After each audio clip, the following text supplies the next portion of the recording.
पाकिस्तान में यौम सोग है और ना सिर्फ 180 किलोमीटर पर आवर की स्पीड से चलती है बल्कि बुलेट ट्रेन का रिकॉर्ड भी तोड़ा है, यानी कि स्टार्ट होने के बाद 52 सेकंड में 100 किलोमीटर की स्पीड तक चली जाती है। कैश किसी ने नहीं दिया। वंदे भारत एक्सप्रेस ट्रेन इंडिया में अभी लॉन्च हुई है, ठीक है। उन्होंने बुलेट ट्रेन का रिकॉर्ड तोड़ दिया। आज अफगानिस्तान की करेंसी मुफ्ता साहब आपसे ज्यादा मजबूत हो गई है। हम मामू हैं, हम ठीक है, हम मामू बन के ठीक है, बिल्कुल सही है ना। लोग कहते हैं कि आपकी आंखें हीमा मालिनी से मिलती हैं। मतलब अब मैं वही जुमला कह दूंगा तो बड़ा बुरा लगेगा। कोई शर्म होती है, कोई हया होती है यार। महंगाई ने गरीब की कमर तोड़ दी, डॉलर नए रिकॉर्ड बना रहा है, मगर ये तजर्बाकार फिर होश में आने को तैयार ही नहीं, जो कि 52 सेकंड्स में 100 पर हार चलेगी। आने वाले दिनों में मुल्क का जो सियासी मुस्तकबिल है आपको क्या नजर आता है? सितंबर जो है आप अक्सर कहते हैं सितमगर साबित हो सकता है। 47 से पहले तक दोनों सिस्टम एक ही थे, एक ही तरह की ट्रेन यहाँ पर चलती थी। एक वक्त वो भी आ सकता है कि कॉल के बगैर लोग सड़कों पर आ जाएंगे। यार हमारा तुम्हारा इश्क बड़ा अच्छा था, लेकिन फिर तुमने मामू के बेटे से शादी कर ली और मैं तुम्हारे बच्चों के मामू बन गया। उन्होंने एक ऐसी ट्रेन लॉन्च की है जो कि बहुत हाई स्पीड जाती है लेकिन ग्लास के अंदर पानी भी नहीं गिरता, यानी कि ऐसी उन्होंने। हेलो फ्रेंड्स, जय हिंद। हिंदुस्तान स्पेशल में आपका स्वागत है दोस्तों। वंदे भारत एक्सप्रेस ने ट्रायल रन के दौरान स्पीड के मामले में नया रिकॉर्ड बना दिया। देश की तीसरी Vande Bharat train trial run के दौरान इतनी तेज दौड़ी कि लोग देखकर हैरान रह गए। इस दौरान वंदे भारत ट्रेन ने बुलेट ट्रेन का रिकॉर्ड भी तोड़ दिया। हाई स्पीड से चलने वाली नई वंदे भारत एक्सप्रेस ने सिर्फ 52 सेकंड्स में ही 100 किलोमीटर की रफ्तार पकड़ ली। इसके साथ ही वंदे भारत ने बुलेट ट्रेन का रिकॉर्ड तोड़ दिया। बुलेट ट्रेन इस स्पीड को हासिल करने में 54.6 सेकंड का समय लेती है।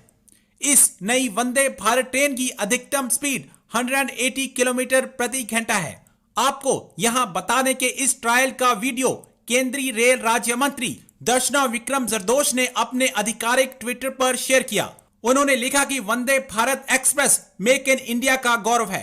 अब वंदे भारत द्वारा बुलेट ट्रेन का रिकॉर्ड तोड़ देने से पाकिस्तानी मीडिया सख्ते में है। टाइम इज मनी, इस बात का एहसास उन्हीं लोगों को होता है जो वक्त की कदर का एहसास करते हैं। अगर बात करें इंडिया की, तो इंडिया ने वंदे के नाम से एक ट्रेन का ट्रायल रन किया है और उसकी खासियत यह है कि 180 किलोमीटर पर आवर की स्पीड से चलती है।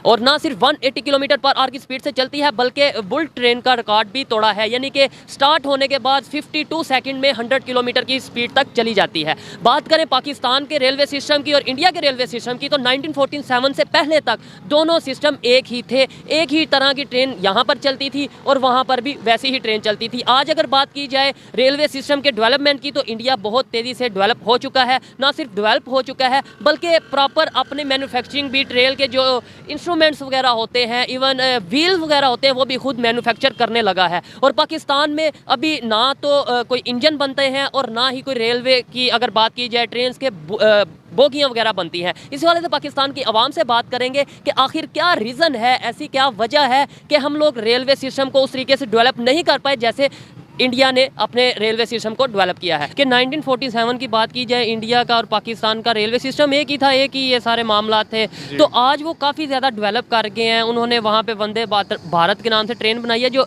180 किलोमीटर 1 घंटे में, यानी कराची आपको वैसे इधर से कितना टाइम लगता है? सर तकरीबन कोई 21 से 22 घंटे लग जाते हैं। 22 घंटे जाए तो आप कहते हैं अच्छा पहुँच, हाँ, तो वो 5 घंटे में पहुँचा देगी। यानी इतना ज़्यादा फ़र्क आ गया हमारे रेलवे सिस्टम में और उनके रेलवे सिस्टम में। वजह क्या समझते हैं? सर असल बात ये है कि उन्होंने अपने रेलवे के निज़ाम को मेंटेन करके रखा हुआ है।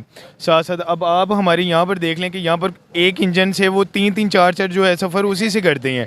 वही वाले पुराने इंजन चल रहे हैं और वो भी पता नहीं कौन सी सदी के चल रहे हैं, नया इंजन नहीं है। रेलवे के हालात देख लें, वहाँ पर जंग से भरी जंग आलूद रेलवे हैं, ट्रैक्स हैं। ये जो बात कर रहे हैं मैं इसकी श्योरिटी देता हूँ। अभी अगर हम कोशिश करेंगे आपको अंदर रेलवे सिस्टम दिखा सके, रेलवे पे जो स्टेशन पे जो ट्रेन खड़ी हैं, आप उनकी हालत देखकर हैरान होंगे। अच्छा मुझे ये बताएं, अगर इंडिया वालों ने डेवलपमेंट की है वो कैसे की है, क्या वजह क्या है उसकी डेवलपमेंट? हमारे आपको पता है कि हुक्मरान वो ज़्यादातर इम्पोर्ट ही करवाते हैं चीज़ें। तो भाई बेशक इंपोर्ट करवाएं या खुद बनाएं, लेकिन हमारे ये वाले निज़ाम को बेहतर करें ताकि हमारी मुआशे ठीक होगी तो हमारे मुल्क आगे। वंदे भारत एक्सप्रेस ट्रेन इंडिया में अभी लॉन्च हुई है, ठीक है। उन्होंने बुलेट ट्रेन का रिकॉर्ड तोड़ दिया है, तो इसके बारे में आपकी क्या राय है? इसके बारे में मेरी यही राय है कि यार देखो, एक्चुअली वो भी हमारे साथ अब आज़ाद हुए थे। सबसे पता है क्या बुरी बात क्या लगती है कि वो हमारे साथ आज़ाद हुए थे और उनकी टेक्नोलॉजी और उनका लेवल कहाँ चला गया है, उनकी करेंसी भी हमसे बढ़ गई है और हम कहाँ पे हैं, हम वहीं पे हैं, हम सियासत से बाहर नहीं आ रहे और हमारी बस वही ट्रेनें हैं, वही चल रही हैं, चकाचक चली जा रही हैं। ये गलत है, इस तरह नहीं। हालांकि उनकी आबादी भी ज़्यादा है और इतनी खच मची हुई है उनके मुल्क में, फिर भी वो लोग अपने मुल्क को कहाँ से कहाँ लेकर जा रही हैं। ये नहीं कि वहाँ करप्शन नहीं है, वहाँ पे भी है, लेकिन उनको ये ख्याल है कि हमने अपनी कौम का भी साथ साथ कुछ करना है। हमें भी चाहिए कि हम इस बारे में थोड़ा सोचें, सिर्फ टॉप कर लेने से कुछ नहीं होता, कुछ अपने मुल्क के लिए भी बनाएं। हम इंडिया की बात करें, जो कि अब भी उन्होंने अपनी लॉन्च की है एक ट्रेन, जो कि मैंने आपको बताया है एक्सप्रेस बुलेट ट्रेन है। इवन उसके अलावा उनका 75 सालों से वो मटेरियल नहीं चलता आ रहा। इवन उन्होंने बहुत ज़्यादा जो है अपने मॉडर्न की हैं चीज़ों में मॉडर्निटी लाए हैं। इसको आप किस तरह रिफ़ाइन करेंगे? देखिए, उन्होंने अपनी आवाम को रिलीफ दिया है। अगर इंडिया से हम अपना कंपैरिजन तो नहीं कर सकते, हम 0/0 हैं। हमारी पुरानी लाइनें ही चल रही हैं, कितने इंजन हैं जो हमारे ख़राब पड़े हैं, हमारी टाइमिंग ही नहीं सेट हो सकी। बात करें सब कॉन्टिनेंट के बाद हम अलग तो एक साथ हुए थे ना, 15 अगस्त और 14 अगस्त, तो फिर हमें इतना ज़्यादा फासला, इतना ज़्यादा गैप क्यों है? देखिए, हमने अपने पेट भरने शुरू कर दिए हमारे हुक्मरान। माजरत के साथ मैं कहना चाहूँगा, मैंने कहा हुजूर, जब एक इंसान इक़्तिदार में होता है ना, तो लोग कहते हैं कि आपकी आंखें हीमा मालिनी से मिलती हैं। जब इक़्तिदार से उतर जाता है तो कहते हैं कि आपकी आंखें एक दूसरे से नहीं मिलती। ये बदनसीबी है। इक़्तिदार के चौंसले और होते हैं, ठीक है, और जब आदमी इक़्तिदार से उतर जाता है तो और होते हैं। जब इक़्तिदार में हो तो कोई कर्ज नहीं मांगता, जब आप इक़्तिदार से उतर जाते हैं तो घर के बाहर आ जाते हैं लोग आपके कि पैसे दो जी। तो उन्होंने तो ये समझा कि ये गले में पड़ गई है उनके। 42 मुल्कों के खिलाफ 20 साल लड़ता रहा, 40 साल लड़ता रहा अफगानिस्तान। 2 जूतियां एक जैसी नहीं थी, लेकिन कौम जिंदा थी। आज मैं बोल के प्रोग्राम में कह रहा हूं, आज अफगानिस्तान की करेंसी मुफ्ता साहब आपसे ज्यादा मजबूत हो गई है। मुफ्ता साहब, मैं फिर कहता हूं, अफगानी जो वजन के हिसाब से मिलते थे रुपए, वो आपके पाकिस्तानी रुपए से ज्यादा स्ट्रांग हो गए हैं। मैं बांग्लादेश और इंडिया की बात नहीं कर रहा। और आप नाहल हैं, नलायक हैं, निकम्मे हैं, निकट्ठू हैं, आपके बस में कोई चीज़ नहीं है, आपसे कुछ हो नहीं रहा। जाएं, छोड़े परे, इलेक्शन कराएं, कौम जिसको लाती है ले आए।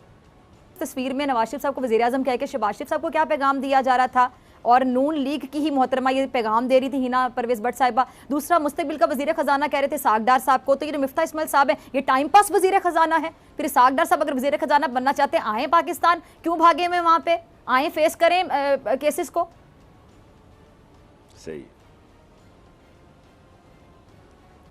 हमारी बदनसीबी है कि हमारे सियासतदान हुक्मरानी करने के लिए बड़े बहादुर होते हैं और जेल काटने के लिए बड़े बुज़दिल होते हैं। और ये सियासी वर्कर होता है जो बेचारा जेल काटता है।